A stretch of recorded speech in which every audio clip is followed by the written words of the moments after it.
جب آپ اس کو جائز پڑھ رہے ہیں تو جو غلط ہے، جو رانگ ہے، وہ کبھی آپ کے اوپر حملہ آور نہیں ہو سکتا، اور آپ اس کے شر سے بچ جائیں گے، آپ کی زندگی سنور جائے گی۔ آپ کا کاروبار ہے، آپ کی دکان ہے، آپ کا مدرسہ ہے، آپ کا سکول ہے، آپ کا کوئی بھی کام ہے، آپ کی فصل ہے، جہاں بھی آپ جاتے ہیں، جہاں بھی آپ رہتے ہیں، بیٹھتے ہیں، آپ جائیں، یہ عمل کریں، وہاں پہ دم کریں۔ اس عمل کا کمال یہ ہے، آپ جس جگہ پہ جنات ہیں، جنات کا بسیرا ہے، جنات رہتے ہیں، وہ نہیں نکل رہے ہیں، آپ یہ عمل پڑھیں،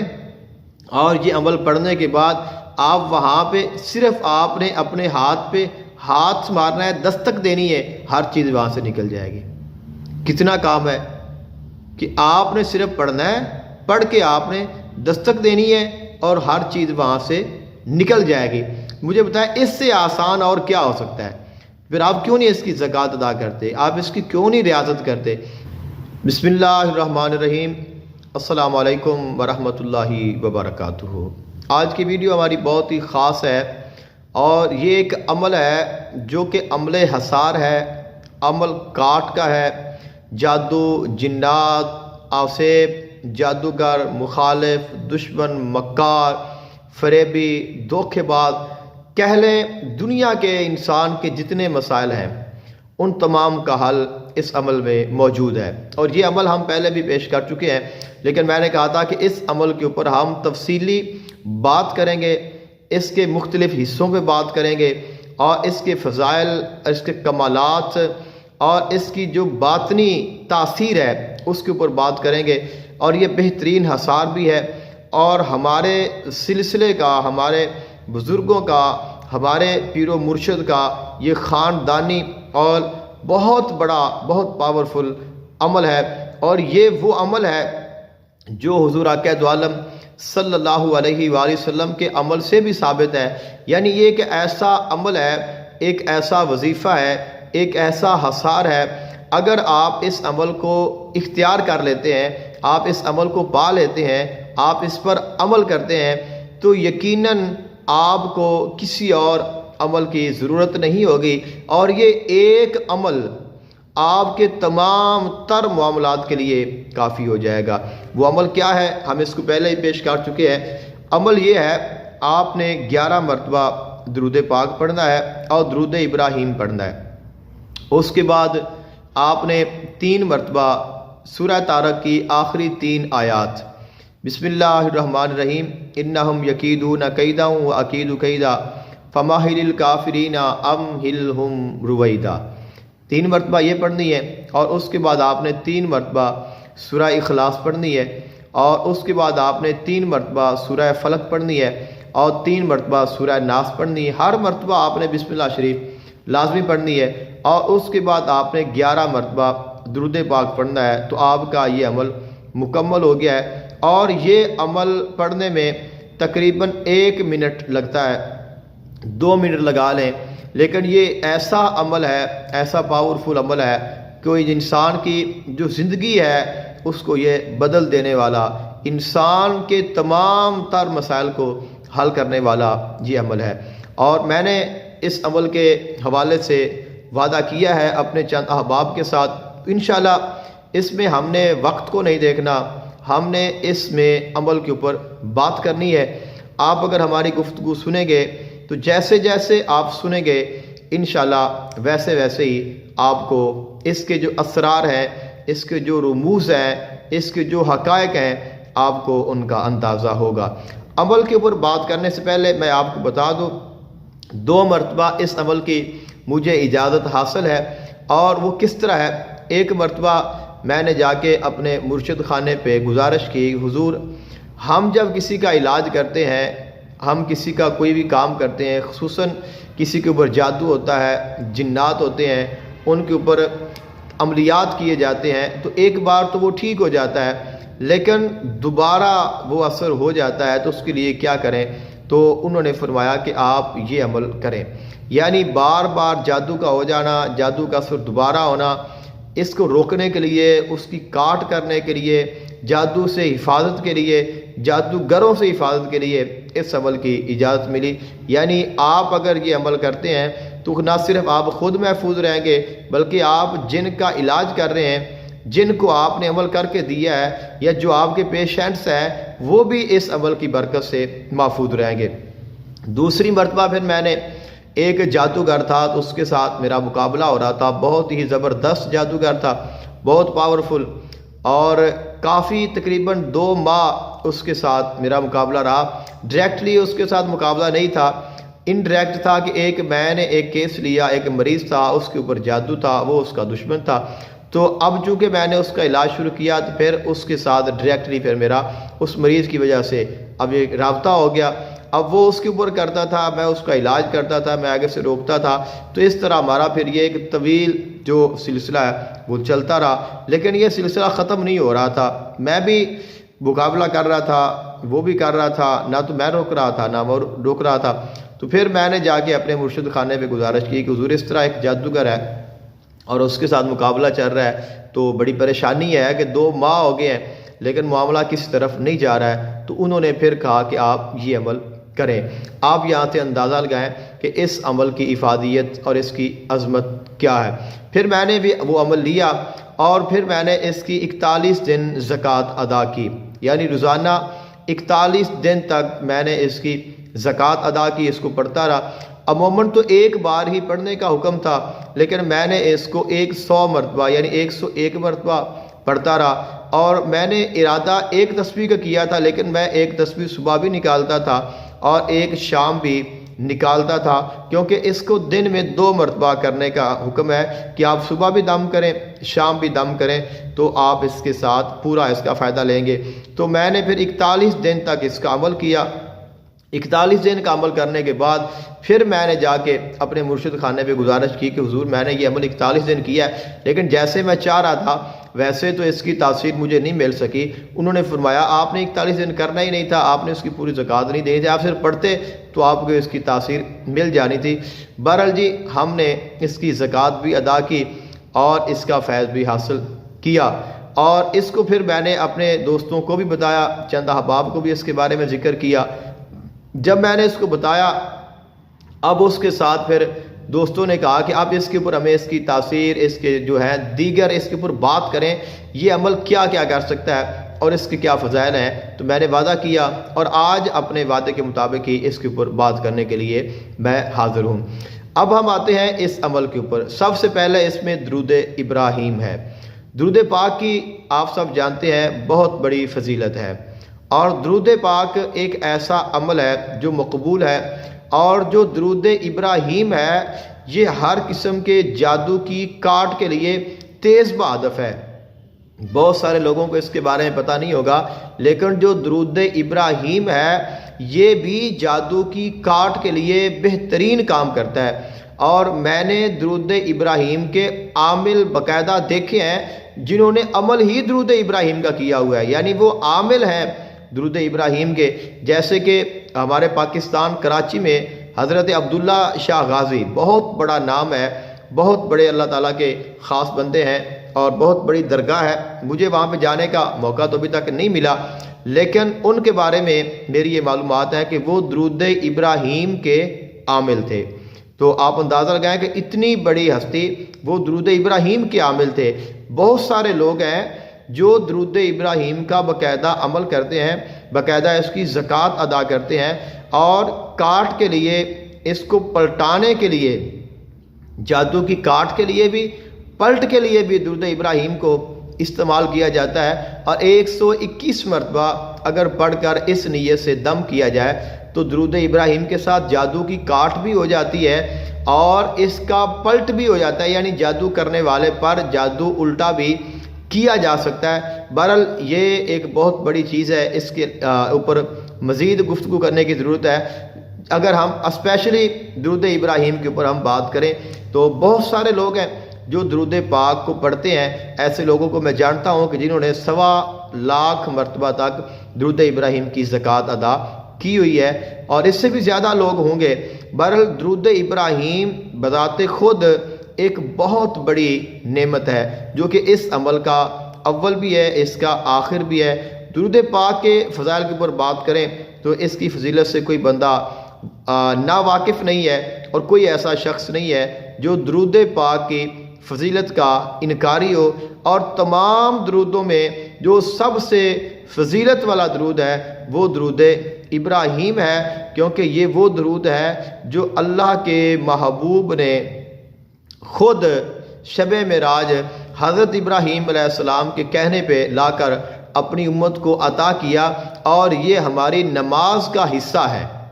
تو اس لیے جو درود ابراہیم ہے یہ بالاتفاق بالاجماع تمام درودوں کا سردار درود پاک ہے۔ اور اس کے بعد ہم آتے ہیں تو پھر اس میں بسم اللہ شریف ہے۔ آپ 3 مرتبہ سورہ طارق کی آخری 3 آیات پڑھیں گے تو 3 مرتبہ آپ نے بسم اللہ شریف پڑھ لی، 3 مرتبہ آپ نے سورہ اخلاص کے ساتھ بسم اللہ پڑھی، 3 مرتبہ آپ نے سورہ فلق کے ساتھ بسم اللہ پڑھی، 3 مرتبہ آپ نے سورہ ناس کے ساتھ بسم اللہ شریف پڑھی، تو آپ کا یہ 12 مرتبہ بسم اللہ الرحمن الرحیم پورا ہو گیا۔ اور بسم اللہ الرحمن الرحیم اس کی جو زکوٰۃ ہے اس کے ادا کرنے کے 2 طریقے ہیں۔ اس میں ٹوٹل 19 حروف ہیں، لیکن اگر ہم اس کے جو مقرر حروف ہیں وہ نکال دیں تو وہ 12 بچتے ہیں، یعنی اس کو 1900 مرتبہ بھی پڑھا جاتا ہے، 19,000 مرتبہ بھی پڑھا جاتا ہے، اور 19 مرتبہ بھی پڑھا جاتا ہے۔ لیکن اگر کوئی اس سے کم کرنا چاہے تو اس کو 1212 یا 12,000 مرتبہ پڑھایا جاتا ہے، یعنی جو بندہ اس کو 12 مرتبہ پڑھتا ہے وہ اس کا عامل بن جاتا ہے، اور وہ بسم اللہ شریف کی جو تاثیر ہے اس کو حاصل کر لیتا ہے۔ اور اگر ہم یہ عمل کریں، یعنی آپ یہ عمل یعنی کہ روزانہ اس کی 1 تسبیح نکالیں، ویسے تو میں نے جن کو کہا ہے میں نے کہا کہ آپ اس کو یا تو آپ اس کو 3 مرتبہ 1 تسبیح پوری نکالیں، تو اس طرح آپ کے 313 مرتبہ یہ پڑھائی پوری ہو جائے گی، یعنی 313 مرتبہ ہی آپ کی انہم یکیدون، 313 مرتبہ سورہ اخلاص، 313 مرتبہ ہی سورہ فلق، اور 313 مرتبہ ہی آپ کی جو ہے وہ سورہ ناس پڑھی جائے گی۔ تو اس طرح تو 1 تسبیح اگر آپ 100 کی نکالتے ہیں تو آپ کا 313 آپ عدد پورا کر لیں، یا پھر آپ اس کی 3 تسبیح نکالیں، یعنی 313 مرتبہ آپ اس کو روزانہ پڑھیں، تو آپ اس کے 41 دن تک آپ اس کا عمل کریں۔ اور 1 مرتبہ پڑھنے میں جب ہم اس کو 1 مرتبہ 1 دانہ ہم پڑھیں گے تو ہمارے پاس 12 مرتبہ بسم اللہ الرحمن الرحیم جو ہے وہ ہم پڑھ رہے ہیں، یعنی 1 مرتبہ پڑھنے میں ہماری 12 مرتبہ بسم اللہ شریف بھی پڑھی جا رہی ہے، جس کی ساتھ ہماری زکوٰۃ جو ہے وہ بھی ادا ہو رہی ہے۔ تو 1200 مرتبہ اگر سمپل ہی کوئی بندہ بھی اس کو پڑھتا ہے تو اس کی 41 دنوں میں زکوٰۃ ادا ہو جاتی ہے۔ لیکن اگر ہم اس کو 313 کرتے ہیں، اس کی تعداد بڑھا دیتے ہیں تو وہ تو 360 بن جائیں گے، 12 3 36 360 مرتبہ ہماری بسم اللہ شریف بن جائے گی، اور 360 مرتبہ 41 دن تک پڑھنے سے ہمارا ایک الگ سے باقاعدہ جو بسم اللہ شریف ہے اس کا بھی وظیفہ ہو جائے گا۔ یعنی اس میں ہم نے درود ابراہیم کی بھی زکوٰۃ دے دی، اس کی بھی تاثیر مل گئی، پھر ہمیں بسم اللہ الرحمن الرحیم کی بھی ہماری زکوٰۃ بھی ہو گئی، ہمیں اس کی تاثیر بھی مل گئی۔ اور بسم اللہ شریف جو ہے یہ آپ جانتے ہیں کہ بسم اللہ شریف تو ہر چیز کی ہے، یہ تو ایک چابی ہے، یہ تو کنجی ہے۔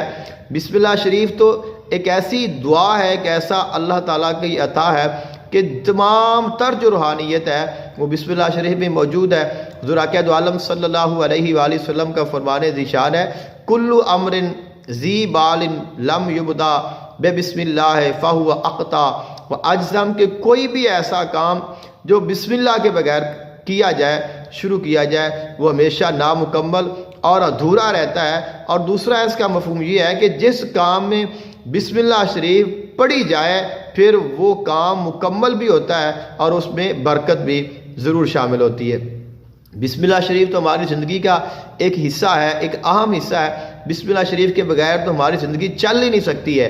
تو آپ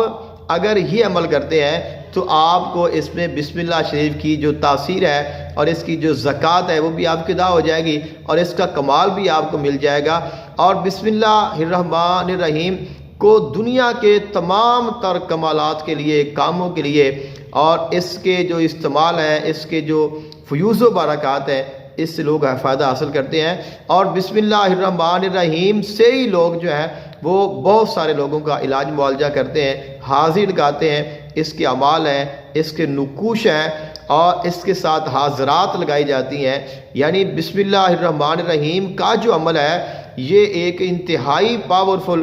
اور ایک ایسا عمل ہے کہ جس کی اور کوئی مثال نہیں ملتی ہے، جو کہ ہمارے اس عمل میں موجود ہے۔ اب میں مختصر بات کر رہا ہوں، اور اس کے بعد پھر آگے ہم جائیں گے اس کا جو دوسرا حصہ ہے، اور وہ ویسے تو پہلے ہی بن رہا ہے کہ ہم نے درود پاک پڑھا، پھر ہم نے بسم اللہ پہ بات کی۔ اب ہم سورہ طارق کی آخری 3 آیات پہ آ جاتے ہیں۔ تو جو سورہ طارق کی آخری 3 آیات ہیں ان کی بہت بڑی فضیلت ہے، بڑا کمال ہے۔ اور اس میں وجہ کیا ہے، اس کے کمال کی وجہ کیا ہے؟ یہ ایک راز ہے۔ سورہ طارق کی جو آخری 3 آیات ہیں یہ ایک راز ہیں۔ راز کیا ہے؟ آپ دنیا کے تمام تر جو آپ کے معاملات ہیں وہ ان آیات کے ساتھ آپ کے حل ہو سکتے ہیں۔ کیسے ہو سکتے ہیں؟ ہمارے مرشد خانے کا یہ اعزاز ہے، اور ہم نے یہ تجربہ کیا ہے، اور ہم نے بڑوں سے بھی سنا ہے، ہمارے درگاہ کا کوئی برا نہیں سوچ سکتا۔ جو بندہ درگاہ کے ساتھ مخلص ہے وہ جہاں بھی ہے اس کو فیض ملے گا، وہ کامیاب ہوگا، اور اس کے اوپر اللہ کی رحمتیں ہوں گی،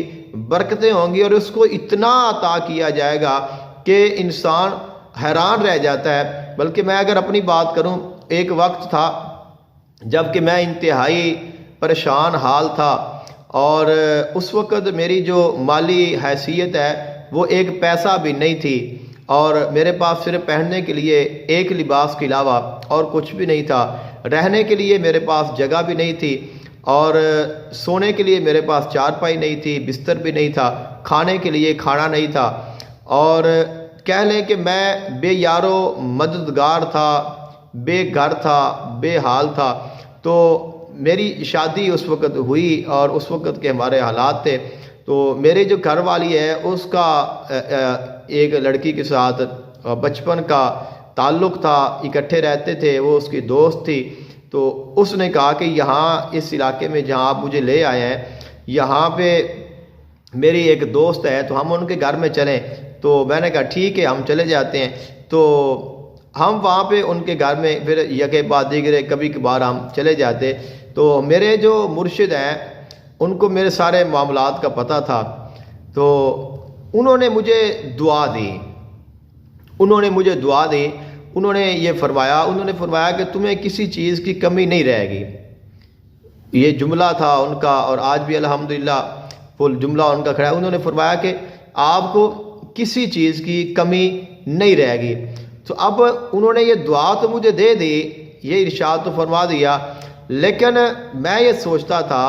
کہ یار ذوالفقار یہ کیسے ہو سکتا ہے؟ تمہارے پاس رہنے کو گھر نہیں ہے، کھانے کو کھانا نہیں ہے، پہننے کو لباس نہیں ہے، جیب میں پیسہ نہیں ہے، اور تمہارے حالات تو یہ ہیں کہ تم کسی کے گھر میں دعا کرتے ہو کہ یار کوئی اگر ہمیں جائیں تو اور وہ ہمیں کھانا دے دے تو ہم کھانا کھا لیں، تو ہمارا آج کا دن تو ہے وہ گزر جائے، اور آپ کے یہ حالات ہیں، تو کیسے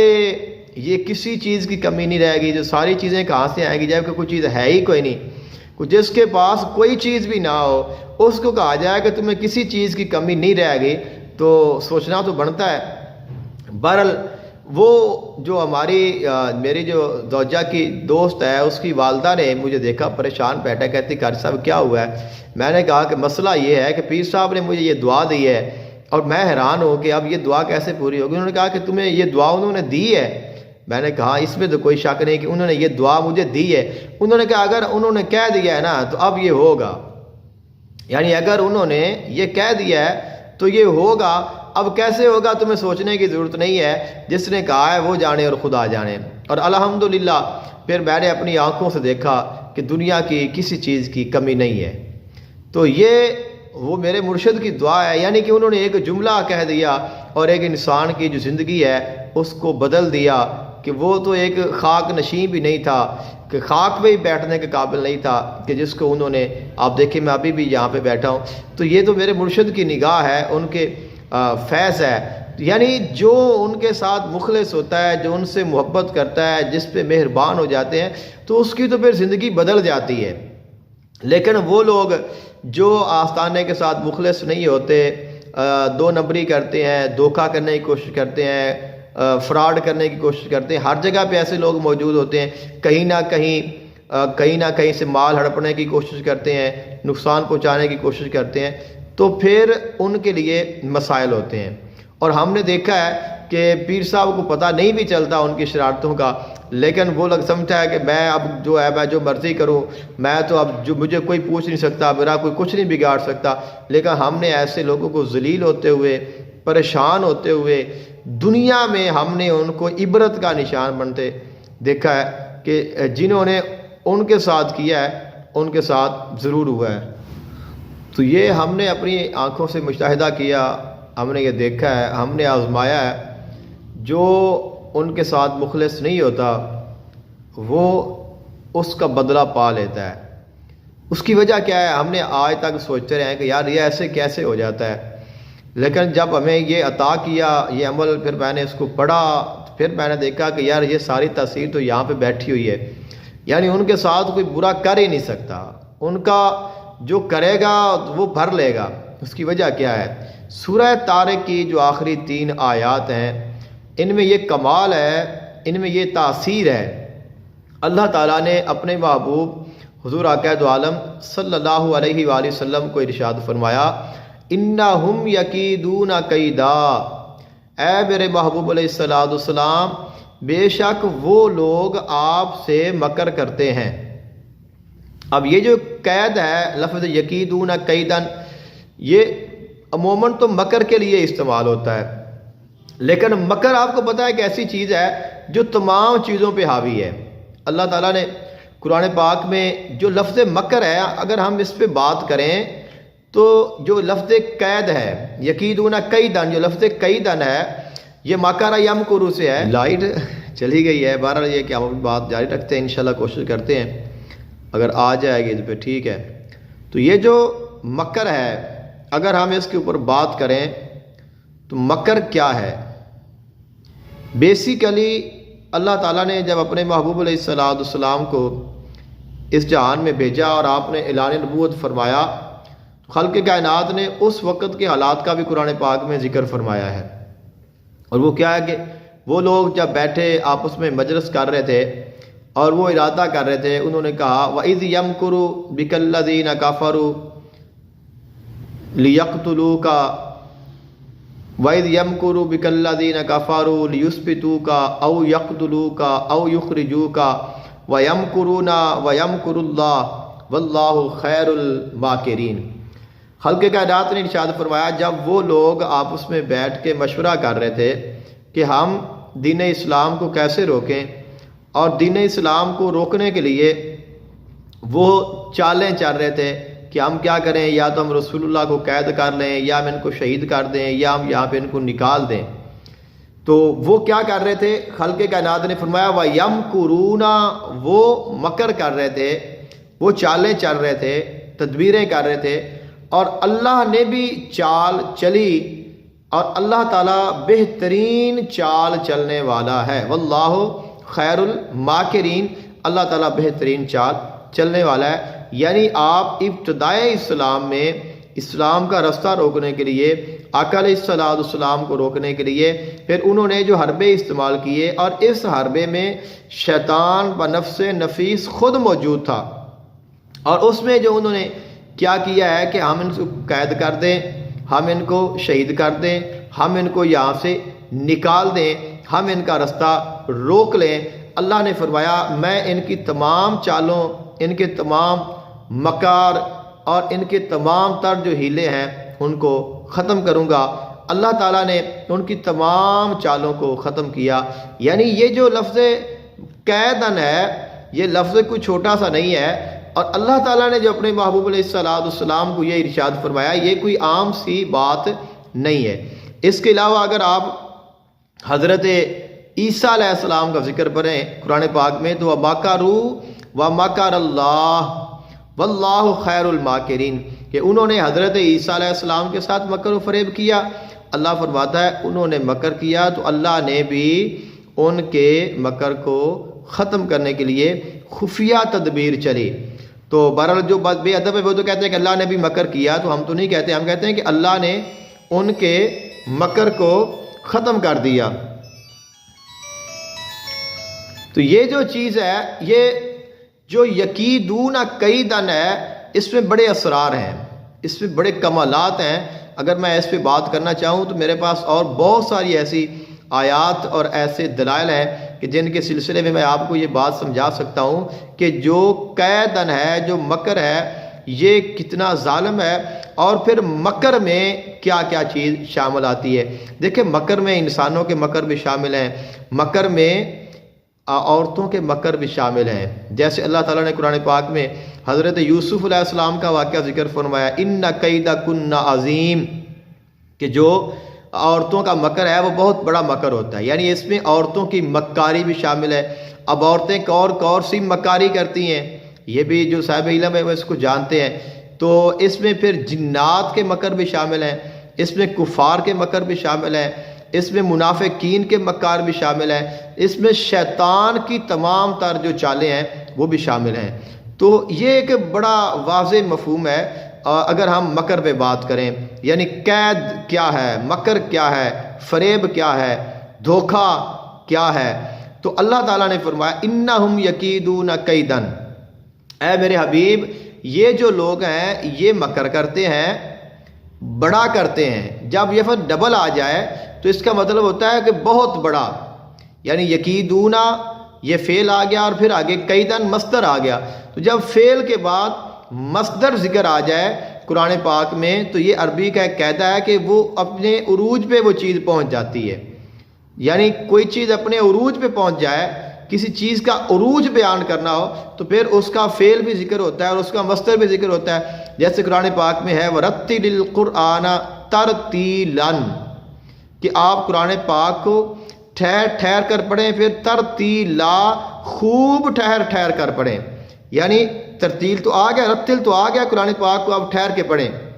لیکن پھر آگے ترتیلاً کیوں فرمایا کہ خوب ٹھہر ٹھہر کر آپ پڑھیں، یعنی آپ نے اور ٹھہر کر پڑھنا ہے۔ یعنی جب فعل کے بعد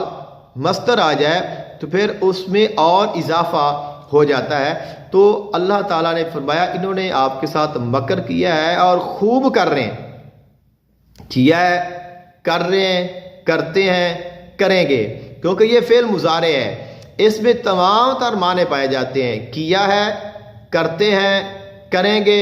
کرتے رہیں گے۔ اللہ تعالیٰ نے فرمایا وَأَكِيدُ كَيْدًا، اور ہم بھی ان کے مکر کو تباہ کریں گے۔ یعنی جو اس آیت کا عامل ہے اس کے ساتھ جو مکر کرے گا، جو فریب کرے گا، جو دھوکہ کرے گا، جو اس کو غلط گائیڈ کرنے کی کوشش کرے گا، اب مکر میں ہے، منافقت کرتا ہے، کفر کرتا ہے، اس کے اوپر جادو کرتا ہے، اس کی کہیں برائی بیان کرتا ہے، چاہے وہ انسان ہے، چاہے وہ شیطان ہے، چاہے وہ کوئی جن ہے، چاہے وہ کوئی بھی ہے، اللہ تعالیٰ اس انسان کی حفاظت خود فرمائے گا، یعنی اللہ تعالیٰ اس کی حفاظت فرمائے گا، کیونکہ اللہ تعالیٰ نے یہ آیات عطا فرمائی ہیں اپنے محبوب علیہ السلام کو، اور پھر ہم حضور کے امتی ہیں، تو جو اس کو پڑھے گا، جو اس کی تاثیر حاصل کرے گا، اس کو پھر وہ کمال حاصل ہو جائے گا جو اللہ تعالیٰ نے اپنے محبوب علیہ السلام کو عطا فرمایا ہے۔ اور یہ اصل میں تو یہ ہمارے لیے ہی سب کچھ آیا ہے، اور فرمایا فَمَاهِلِ الْكَافِرِينَ أَمْهِلْهُمْ رُوَيْدًا، کہ آپ ان کو ان کے حال پہ چھوڑ دیں، اللہ جانے اور وہ جانے۔ تو اس لیے جو لوگ ان آیات کو پڑھ لیتے ہیں، ان کی تاثیر کو پا لیتے ہیں، ان کے عامل بن جاتے ہیں، پھر جنات کے مکر ان کے اوپر نہیں چلتے، جادوگروں کے مکر ان کے اوپر نہیں چلتے، لوگوں کے مکر ان کے اوپر نہیں چلتے، وہ محفوظ ہو جاتے ہیں۔ وہ پھر جو ان کے ساتھ کرتا ہے اللہ ان کی طرف سے خود ہی اس کا حساب لے لیتا ہے، اور اللہ ہی ان کو ان کے انجام تک پہنچا دیتا ہے۔ تو ابھی میں نے بہت ہی مختصر بات کی ہے، انہم یکیدون کیدن واکید کیدا فمہل الکافرین امہلہم رویدا، اس کے اوپر صرف میں نے اس کے معنی اور اس کے الفاظ اور اس میں جو تفسیر ہے اسی کے حوالے سے میں نے باتیں ذکر کی ہیں کہ آپ کو اس کی اہمیت کا پتہ چلے کہ یہ آیات کتنی اہمیت کی حامل ہیں۔ اب اگر ہم اس کے اوپر جائیں، جو عاملین ہیں، جو کاملین ہیں، جو اعمال سے تعلق رکھتے ہیں وہ اس پہ کیا بات کرتے ہیں، تو وہ تو پھر ایک بہت بڑا جو ہے وہ ہو جائے گا۔ لیکن آپ اس کی اصل جانیں کہ جس کا شریعت میں اتنا اہم کردار ہے، اس کا حقیقت میں اور روحانیت میں کتنا کردار ہوگا۔ تو یقیناً یہ جو 3 آیات ہیں، جب کوئی بندہ ان کو پڑھتا ہے اور ان کا عمل کرتا ہے تو پھر ساری جو چالیں ہیں وہ ساری کی ساری ان کی ختم ہو جاتی ہیں۔ اور اس کے بعد جو اس عمل کا دوسرا حصہ ہے وہ سورہ اخلاص ہے۔ سورہ اخلاص شریف کتنی فضیلت والی صورت ہے۔ فرمایا گیا کہ جو بندہ 1 مرتبہ پڑھے گا اس کو 10 پارے پڑھنے کی اللہ تعالیٰ فضیلت عطا فرمائے گا، یعنی 3 مرتبہ پڑھنے سے پورا قرآن پڑھنے کا ثواب ہمیں ملتا ہے۔ اور سورہ اخلاص کے بہت سارے لوگ ہیں جو صرف سورۃ اخلاص کے ہی عامل ہیں، اور پھر سورہ اخلاص جو ہے یہ اسم اعظم ہے، کیونکہ اس میں اللہ الصمد جو اسم ہے یہ تو ایک ایسا اسم ہے جو لوگ اس کے عامل ہیں، جو اس کا عمل کر لیتے ہیں، پھر ان کو زندگی میں کسی اور عمل کی طلب نہیں رہتی ہے، یعنی اللہ اس کو بے نیاز کر دیتا ہے اور اس انسان کا کوئی مقابلہ کرنے والا نہیں ہوتا۔ تو بیسیکلی یہ توحید ہے۔ اور سورہ اخلاص اس کی فضیلت میں بہت ساری قرآنی آیات موجود ہیں، اس میں احادیث مبارکہ موجود ہیں، بلکہ میں نے ایک پورا جو جمعے کا بیان ہے وہ سورہ اخلاص کی فضیلت پہ میں نے پڑھا ہے، یعنی صرف سورہ اخلاص کی فضیلت احادیث کی روشنی میں، یعنی جو حضور عقائد عالم صلی اللہ علیہ وآلہ وسلم نے اس کی فضیلت بیان فرمائی ہے، تو سورہ اخلاص کی جو تلاوت کرنے والا ہے وہ اللہ تعالیٰ کا خاص بن جاتا ہے اور اللہ تعالیٰ اس کے لیے کافی ہو جاتا ہے۔ ایک مرتبہ حضور عقائد عالم صلی اللہ علیہ وآلہ وسلم کی بارگاہ میں ایک صحابی رسول کے متعلق بتایا گیا کہ حضور یہ سورۃ اخلاص بہت پڑھتا ہے۔ آپ نے پوچھا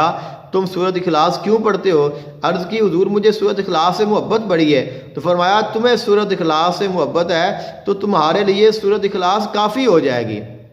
تو یہ اتنی فضیلت والی صورت ہے، اتنے کمال والی صورت ہے، اور اس کے اوپر ہمارے بہت ساری پہلے بھی ویڈیوز موجود ہیں۔ یعنی سورۃ اخلاص جو ہے یہ بہت بڑا عمل ہے، بہت بڑی اس کی دینی دنیاوی اس کی فیوز و برکات ہیں، اور یہ حضور عقائد عالم صلی اللہ علیہ وآلہ وسلم کا کیا ہوا بتایا ہوا عمل ہے کہ جو کہ سورۃ اخلاص شریف کو پڑھنا ہے اور اس کی تلاوت کرنی ہے۔ اور آگے ہم جاتے ہیں سورہ فلق اور سورہ ناس۔ اگر ہم ان کی الگ الگ بات کریں تو بہت زیادہ طویل ہو جائے گی، اور اگر ہم اکٹھی بات کریں تو پھر بھی ہم اس کے اوپر بات نہیں کر سکتے، کیونکہ ان کا ایک ایک جو حصہ ہے وہ اتنا باکمال ہے کہ اگر ہم اس سے بات کریں تو ہمیں بہت سارے وقت کی ضرورت ہے۔ لیکن اگر آپ ان چیزوں کی، ان صورتوں کی اہمیت کو جاننا چاہیں تو آپ صرف چند منٹ میں آپ جان سکتے ہیں یہ صورتیں نازل کیوں ہوئی ہیں۔ حضور عقائد عالم صلی اللہ علیہ وآلہ وسلم پر یہودیانہ جادو کیا گیا، جس کے اثرات حضور علیہ السلام پر ظاہر ہوئے، اور اس کا علاج کرنے کے لیے اللہ نے یہ صورتیں نازل فرمائیں۔ یعنی یہ وہ صورتیں ہیں جو جادو کا علاج ہیں، یہ آئی اس لیے ہیں، جن کے آنے کا مقصد ہی جادو کا علاج ہے۔ اور اس کے اوپر تمام جو علماء ہیں، تمام جو صوفیاء ہیں، تمام جو مشائخ ہیں، وہ اس بات پہ بالاتفاق وہ جمع ہے اور ان کا اتحاد ہے، دنیا کا کوئی جادو ہو، کسی قسم کا جادو ہو، پرانا ہو، نیا ہو، سفلی ہو، علوی ہو، کالا ہو، سفید ہو، ہر قسم کے جادو کا جو علاج ہے وہ سورہ فلق اور سورہ ناس میں موجود ہے۔ دنیا کا ہر جادو کا علاج سورہ فلق اور سورہ ناس میں موجود ہے، کیونکہ یہ آئی ہی جادو کا علاج کرنے کے لیے۔ اور پھر اس میں بڑی وضاحت کے ساتھ جادو کی اقسام اور اس کے اوپر بات کی گئی ہے۔ پھر اس میں جنات، پھر اس میں خناس، پھر اس میں وسوسے، پھر اس میں جو شر ہے ہر چیز کا، شر ما خلق، شر غاسق اذا وقب، شر النفاثات فی العقد، شر حاسد اذا حسد، یعنی حاسدوں کا حسد، جادوگروں کا جادو، ہر چیز کا شر جو پیدا کی گئی ہے، رات کا شر، دن کا شر، پھر خناس کا شر، تو یہ تمام چیزیں اس میں موجود ہیں۔ پھر یہ جو سورہ فلق اور سورہ ناس ہے یہ جسمانی امراض کا بہت بڑا علاج ہے، بہت ساری بیماریاں ہیں جن کے علاج کے لیے سورہ فلق اور سورہ ناس کو پڑھا جاتا ہے، کچھ ہیں جن میں سورہ فلق کو پڑھا جاتا ہے، کچھ ہیں جن میں سورہ ناس کو پڑھا جاتا ہے۔ یعنی یہ الگ ایک اپنی بہت بڑی فضیلت رکھنے والی صورتیں ہیں۔ جسمانی بیماریوں کا بھی علاج ہے، یعنی یہ روحانی بیماریوں کا بھی علاج ہے، جادو جنات کا بھی علاج ہے، جسمانی بیماریوں کا بھی علاج ہے۔ اگر کسی کو بخار ہے اس کے لیے، جسم کا درد ہے اس کے لیے، یہاں تک کہ بعض بزرگوں سے میں نے سنا ہے کہ یہ تو ہیپاٹائٹس کے لیے بھی جو سورہ ناس ہے اس کو پڑھا جاتا ہے۔ یعنی یہ اتنی کمال کی جو صورتیں ہیں۔ تو اور پھر سب سے بڑی بات یہ ہے، حضور آقا دو عالم صلی اللہ علیہ وآلہ وسلم کی سنت سے ان کو پڑھنا ثابت ہے۔ آقا علیہ السلام صبح بھی ان کو پڑھ کے دم کرتے تھے خود پہ، شام بھی آپ ان کو پڑھ کے اپنے اوپر دم فرماتے تھے، اور جب آپ بیمار ہو جاتے تھے تو پھر آپ اکثر ہی ان کو پڑھ کے اپنے آپ پہ دم کرتے تھے، اور آپ پڑھ کے اپنے ہاتھوں پہ دم کر کے پھر آپ اپنے پورے جسم پر اپنے ہاتھوں کو پھیرتے تھے، یعنی اس کے ساتھ آپ اپنا جسمانی حساب فرماتے تھے۔ تو یہ جو ایک پورا عمل ہے یہ باقاعدہ ایک حصار ہے، یہ ایک حصار بھی ہے۔ اس کی اگر آپ زکوٰۃ ادا کر لیں تو یہ آپ کو کسی اور حصار کرنے کی ضرورت نہیں ہے، یہ بہترین حصار کے طور پہ آپ کے لیے یہ کام کرے گا، آپ کو فائدہ دے گا، آپ اس کو استعمال کر سکتے ہیں، آپ اس سے فائدہ حاصل کر سکتے ہیں۔ تو اب یہ جو عمل میں نے آپ کو اس کی چند ایک میں نے چیزیں آپ کے سامنے ذکر کی ہیں، اور جو بندہ پھر اس کو کر لیتا ہے، اس کا عامل ہو جاتا ہے اور اس کو صبح اور شام وہ پڑھتا ہے کم از کم، تو یقیناً پھر اس انسان کو کسی اور عمل کی ضرورت نہیں ہے۔ عموماً ہر نماز کے ساتھ سورہ فلق اور سورہ ناس کو پڑھنے کی تاکید کی گئی ہے، آقا علیہ السلام کے فرمان سے بھی ثابت ہے۔ اور صبح اگر آپ اس کو پڑھ لیتے ہیں، شام پڑھ لیتے ہیں، تو پھر آپ کو دوبارہ حصار کرنے کی ضرورت بھی نہیں رہے گی، آپ کا حصار بھی ہو جائے گا، آپ کی حفاظت بھی ہوگی۔ اور آپ جب اس کو اپنے عمل میں لے آتے ہیں تو جو بھی آپ کے پاس دم کرنے کے لیے آتا ہے آپ اس کو دم بھی کر سکتے ہیں، اس کے ساتھ اپنی بھی حفاظت ہوتی رہے گی، آگے والے کی بھی حفاظت بھی ہوتی رہے گی۔ اور پھر اس میں خاص بات کیا ہے، یہ ہمارے بزرگوں کا عمل ہے، یعنی یہ وہ عمل ہے جو سینہ در سینہ، نسل در نسل، اور یہ کئی سالوں سے، یعنی کئی خاندانوں سے، کئی خانوادوں سے، کئی سیدزادوں سے، کئی اولیاء سے یہ جو عمل ہے یہ ثابت ہے۔ یعنی ہمارے مرشد نے کیا، ان کے مرشد نے کیا، ان کے مرشد نے کیا، ان کے مرشد نے کیا، انہوں نے ان کو بتایا، پھر اس کو پڑھا،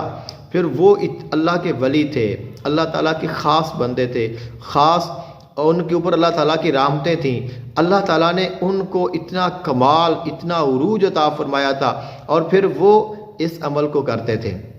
یعنی یہ وہ عمل ہے جو وہ روز کرتے تھے، جو ان کے روزانہ کا عمل تھا۔ تو ہم جب وہ عمل کریں گے تو ہمیں اپنے مرشدوں کا فیض بھی ملے گا، اس کی تاثیر بھی ملے گی، اور پھر یہ وہ عمل ہے جو ہمارے سلسلے میں پہلے ہی موجود ہے، اس کا فیض موجود ہے، اس کی تاثیر موجود ہے۔ آپ ایک بات سمجھے، اگر آپ کسی بھی بزرگ کے پاس جاتے ہیں، کسی بھی سلسلے کے پاس جاتے ہیں، کسی بھی مزار پہ جاتے ہیں، اگر آپ کو یہ پتہ ہو کہ یہ جو بزرگ ہیں یہ اس عمل کے عامل تھے، انہوں نے یہ عمل کیا تھا، اگر آپ ان کی درگاہ پہ جا کے وہ عمل کریں تو آپ کو زیادہ فیض ملے گا، زیادہ تاثیر ملے گی، کیونکہ وہ اس صاحب عمل ہے، صاحب مزار اسی عمل کا جو ہے عامل ہے جو آپ کر رہے ہیں، تو آپ کو اس کی جو تاثیر ہے وہ زیادہ ملے گی، اس کے بجائے کہ آپ جہاں پہ جائیں اس نے وہ عمل نہیں کیا اور آپ کوئی اور کر رہے ہیں، وہ کسی اور عمل کا عامل ہے۔ فیض تو ملتا ہے لیکن اس میں فرق ہے۔ تو یہ چیز ہے، جو بزرگوں کے اعمال ہوتے ہیں، جو بزرگوں کے اذکار ہوتے ہیں، جو بزرگوں کی دعائیں ہوتی ہیں، جو سلسلے میں چلی جاتی ہیں، جیسے شجرہ کے اذکار ہوتے ہیں، تو یہ ہوتے ہیں جو مقبول ہوتے ہیں، اور یہ پھر ہمارے بزرگوں نے عمل کیے ہوئے ہوتے ہیں، ان کے اوپر ہمارے بزرگوں نے ریاستیں کی ہوئی ہوتی ہیں، تو ان کی ریاستوں کا بھی ہمیں جو ہے وہ ہمیں فائدہ ملتا ہے۔ تو اگر ان پہ ریاضت کی جائے، ان کے اوپر محنت کی جائے، ان کے اوپر کوشش کی جائے، ان کو استعمال کیا جائے، تو اس کی ہمیں بہت ساری برکات ہمیں ملتی ہیں۔ میں نے مختصر سی گزارشات کی ہیں، مجھے یقین ہے انشاءاللہ آپ اس عمل کو اتنا لائٹلی نہیں لیں گے اور آپ اس کو ترک بھی نہیں کریں گے۔ میں نے اس کو عام اس لیے کیا ہے، ہمیں اس کا ساری زندگی ہمیں نہیں پتہ چلا، ہم نے اتنا عرصہ وہاں پہ گزارا ہے، ہمیں ہر چیز کی اجازت تھی، ہم اتنا قریب تھے، لیکن ہم نے چونکہ توجہ نہیں دی ہے تو ہم اس چیز سے محروم رہے۔ جب ہمیں یہ چیز ملی تو میں نے کہا کہ اب یہ میرے مرشد کا فیض ہے تو میں اس کو عام کروں گا۔ تو میرا مقصد یہ کہ ہم نے اپنے مرشد کا فیض عام کرنا ہے، ہم نے ان کے فیض کو آگے دوسروں تک پہنچانا ہے، ہم نے زیادہ سے زیادہ لوگوں کو یہ پیغام دینا ہے کہ بھئی آپ اس کو پڑھیں، آپ اس کو استعمال کریں۔ اس لیے میں نے جو اپنے خاص احباب ہیں ان کو میں نے کہا ہے، جو خاص عاملین ہیں، میں نے کہا کہ آپ یہ عمل کریں، آپ اس کی زکوٰۃ دیں، اس کے ساتھ آپ کے مسائل حل ہوں گے، آپ کے گھر کے مسائل حل ہوں گے، آپ کے روزگار کے مسائل حل ہوں گے، آپ کے اثرات ختم ہوں گے، آپ کا آثار قائم ہوگا، آپ جسمانی امراض سے بچیں گے، آپ روحانی امراض سے بچیں گے، آپ دشمنوں سے بچیں گے، آپ حاسدوں سے بچیں گے، آپ جادوگروں سے بچیں گے، آپ کے رزق میں برکت ہوگی، آپ کے کاروبار میں برکت ہوگی، آپ کے لیے آسانیاں ہوگی۔ آپ کو اور کیا چاہیے؟ ہم جو دنیا جہان کے اعمال کر رہے ہیں، ہم دیگر اعمال کر رہے ہیں، بہت سارے وظائف کر رہے ہیں، اور جن کے ہم عامل نہیں ہیں یا جن کی ہمیں اپنے بزرگوں سے اجازت نہیں ہے، یا وہ اعمال جو ہمارے بزرگوں نے نہیں کیے ہیں، تو ہم وہ جو کر رہے ہیں تو اب وہ کیوں نہیں کر رہے جو ہمارے بزرگوں کے اعمال ہیں، جو ہمارے مرشد کا عمل ہے، جو ہمارے مرشد نے کیا ہے، جو ہمارے بزرگوں سے ہمیں ملا ہے، ہم وہ کیوں نہ کریں؟ ہمیں وہ کرنے چاہیے، ہمیں ان میں زیادہ فائد ہوتا ہے، ان میں زیادہ برکت ہوتی ہے، زیادہ تاثیر ہوتی ہے، تو اگر ایسی چیز ملے تو اس کو لے لینا چاہیے۔ اور اس کے لیے یہ محبت کی چیزیں ہوتی ہیں، تو جیسے جیسے آپ کی محبت بڑھے گی، آپ کی عقیدت بڑھے گی، آپ کو فیض ملے گا۔ تو میں نے کیا کہ آپ اگر یہ عمل کرنا چاہتے ہیں تو آپ 2 رکعت نفل پڑھیں اور میرے مرشد کو ہدیہ کر دیں، ہمارے سلسلے کے بزرگوں کو ہدیہ کریں۔ تو اس میں کیا ہوگا؟ ان کو تو ایصال ثواب آپ نے کیا، آپ نے ہدیہ کیا، لیکن ان کا فیض آپ کو ملے گا، آپ کے لیے یہ عمل جاری ہو جائے گا، تو اس کا پھر آپ کو فائدہ یہ ہوگا، آپ اس کے ساتھ کامیاب ہوں گے۔ میں نے جب یہ عمل پوچھا کہ ایک جادوگر ہے اور وہ مجھے تنگ کر رہا ہے، تو آپ مہربانی پر انہوں نے کہا کہ آپ یہ عمل کریں، اور میں نے یہ عمل لیا اور میں نے آپ کو اس کو کیا۔ تو رات جب میں پڑھ رہا تھا تو میں نے دیکھا کہ میں نے جب جو ہی سٹارٹ کیا اور وہ آیا، تو میرے مرشد کے جو صاحبزادے ہیں موجودہ، میں نے دیکھا کہ وہ آئے، انہوں نے اس کو پکڑا اور اس کو زمین میں ٹھونس دیا، وہ جو جادوگر تھا جو میرے اوپر حملہ آور ہو رہا تھا۔ تو یہ ہوتا ہے بزرگوں کا فیض، کہ ہم تو ساری عمر بھی یہ کام کرتے رہیں تو ہم سے نہ ہو، لیکن جب ہمارے مرشد ہمارے ساتھ ہو جاتے ہیں، ان کی روحانی طاقت ہمارے ساتھ ہو جاتی ہے، ان کی توجہ ہماری طرف ہو جاتی ہے، پھر ہمارے عمل کی جو تاثیر ہے وہ بڑھ جاتی ہے، اس کی طاقت بڑھ جاتی ہے، اس کی مقبولیت بڑھ جاتی ہے۔ اور اس کے مقابلے میں جب دوسرا کوئی بندہ ہمارے سامنے آتا ہے، ہم پہ افسر کرتا ہے، تو پھر ہم خود اس کے ساتھ نہیں لڑ رہے ہوتے، ہمارا مرشد کا فیض اس میں موجود ہوتا ہے، ہمارے بزرگوں کا فیض اس میں موجود ہوتا ہے، اولیاء اللہ کا فیض موجود ہوتا ہے، اور وہ مقبول اعمال ہوتے ہیں۔ اگر ہم جائز کھڑے ہوں تو پھر ہمیں کوئی بندہ ہلا نہیں سکتا۔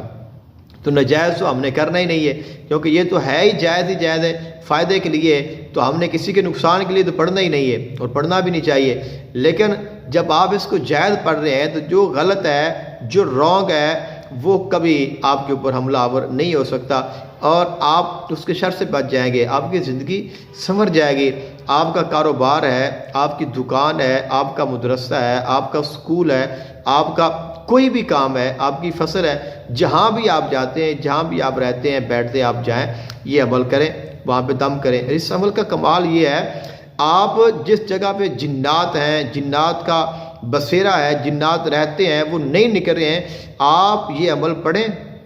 اور یہ عمل پڑھنے کے بعد آپ وہاں پہ صرف آپ نے اپنے ہاتھ پہ ہاتھ مارنا ہے، دستک دینی ہے، ہر چیز وہاں سے نکل جائے گی۔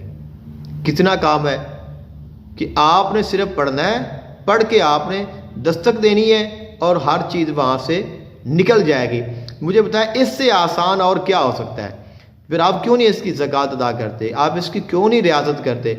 آپ اس کے کیوں نہیں فیض کو حاصل کرتے؟ تو اتنے اعمال ہم جو کرتے ہیں، کرنے کے بعد بھی ہمیں وہ فائدہ، وہ تاثیر نہیں ملتی جو آپ کو فری میں مل رہی ہے، اپنے گھر سے مل رہی ہے، تو پھر آپ کو اس چیز کو کوشش کرنی چاہیے، اس کو حاصل کرنا چاہیے، اور اللہ کی رضا کے لیے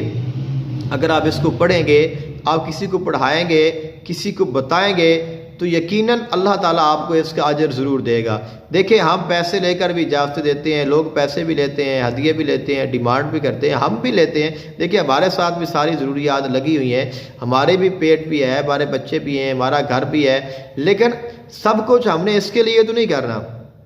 وہ میرا بچہ ہے تو وہ مجھے کہہ رہا تھا کہ پاپا آپ جو ہے آپ ایسے کریں کہ آپ ٹک ٹاک پہ لائیو بیٹھا کریں تو اس کے ساتھ آپ کو جو ہے نا وہ پیسے ملیں گے۔ میں نے کہا یار میری بات سن، سارا دن میں اس پیٹ کے لیے تو لائیو بیٹھتا ہوں، نوکری بھی کرتا ہوں، کاروبار بھی کرتا ہوں، بچوں کو بھی پڑھاتا ہوں، یہ بھی کرتا ہوں، یہ بھی کرتا ہوں، کچھ مجھے آخرت کے لیے بھی لائیو بیٹھنے کا ٹائم دے دیں کہ ٹائم تو میرے پاس پہلے ہی نہیں ہوتا ہے، تو جو کچھ ٹائم بچتا ہے تو میں اس پہ اللہ کا ذکر کر لیتا ہوں۔ اب تم کہتے ہو کہ وہ جو رات ہے وہ میں لائیو بیٹھ جاؤں ٹک ٹاک پہ، تو اللہ کے لیے تو مجھے کچھ لائیو بیٹھنے میں مرنا کوئی نہیں، قبر میں نہیں جانا، تو اس لیے کہ ہم سب کچھ کرتے ہیں لیکن کچھ نہ کچھ اللہ کے لیے بھی کر رہے ہیں، کچھ نہ کچھ ہم اپنی آخرت کے لیے بھی کر رہے ہیں کہ ہم نے قبر میں جانا ہے، اور قبر کا جو مرحلہ ہے وہ بہت سخت ہے۔ تو اس لیے آپ احباب سے بھی دعاؤں کی درخواست ہے، ہمیشہ دعا میں یاد رکھیے گا، اور انشاءاللہ میں آپ کے لیے دعا گو ہوں، آپ اس عمل کو کریں۔ انشاءاللہ یہ عمل میں کرواؤں گا آپ کو، آپ اس کی زکوٰۃ ادا کریں، آپ اس کو پڑھیں، آپ اس کی ریاضت کریں، تو انشاءاللہ یہ ایک حصار ہے۔ میری تو خواہش ہے کہ سب سے پہلے اس عمل کو حصار کی نیت سے کیا جائے، یعنی 41 دن اس کی جو ہے زکوٰۃ ادا کی جائے نیت کر کے حصار کی، اور پھر اس کے بعد آگے عمل کیا جائے، یعنی سب سے پہلا جو عمل ہے یہ کیا جائے اور اس کا حصار کی نیت سے کیا جائے، اور پھر اس کے بعد پھر اعمال میں داخل ہوں، اس کا آپ حصار کریں اور پھر آگے چلتے جائیں، تو جو پھر آپ کو کوئی نہیں جو ہے روک سکا، اور نہ کوئی آپ کو ناکام کر سکتا ہے۔ انشاءاللہ ہر چیز جو ہے وہ آپ کے لیے خود رستہ بناتی جائے گی، تو یہ بہت بڑی چیز ہے۔ میں نے کوشش کی ہے کہ میں آپ کے سامنے چند گزارشات ذکر کروں، مجھے اپنی خاص دعا میں یاد رکھیے گا۔ جزاک اللہ خیرن۔ السلام علیکم ورحمۃ اللہ وبرکاتہ۔